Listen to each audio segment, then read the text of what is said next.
So that part, just like seeing the homies was fun. And I'll cut in some footage. The store we went to was out at the beach. And also, before I left this morning, I magnetized the bases of all of my dudes that had magnet slots in them. And then I just take a magnet and I use super glue and I glue them together. And really the only tip I have for this is that the super glue leaves that like white residue when it dries. So I just put it on top of some printer paper. And definitely on day 4, I'm already feeling more comfortable saying my thoughts out loud. And hopefully soon I'll also be entertaining at the same time. So where it's cool and worth listening to. But just thanks for the support so far.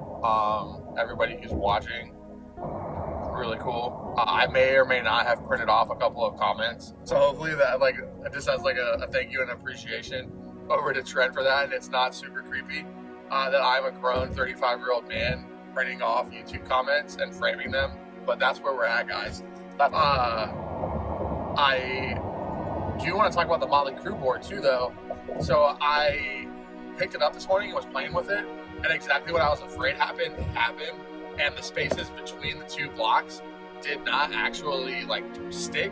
It looks like it just went into the block themselves, and they sponged it up.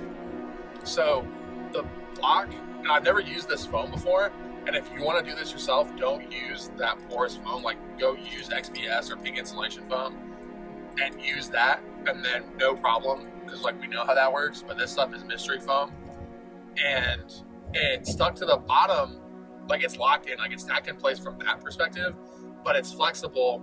So I need to put some rigidity on the bottom, which again I knew I was gonna have to do. I'm gonna do some kind of frame around the edges to lock it in that way, but then I'm also going to figure out a way to just make it more cohesive together, like bricked up. So I found some latex-based spray primer.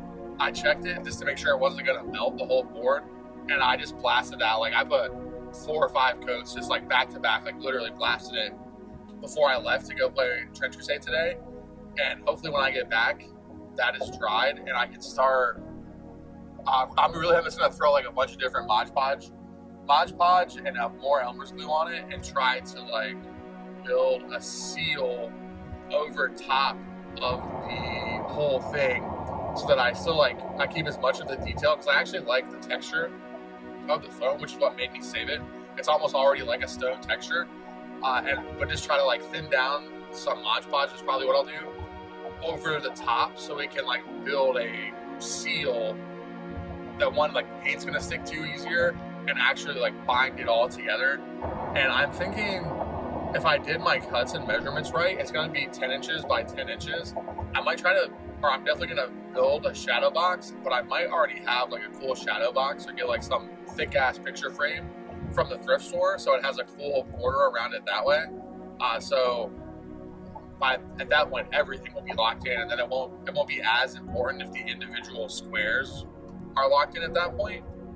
So that's what I'm thinking for that project. And it's really like, I think I'm gonna paint them in the same style as the Permadeath Mini, where like not metal metallic, but like fast mode. And I'll probably try to play around with some more of these Army Painter contrast paints. So I think that'll be fun. But just like the weekends are so rough. Like, I don't have such little time on the weekends, but during the week I have more time to spend painting and actually like digging into stuff. So I'm hoping the next video, tomorrow's video, will be more of like some concrete, real hobby time.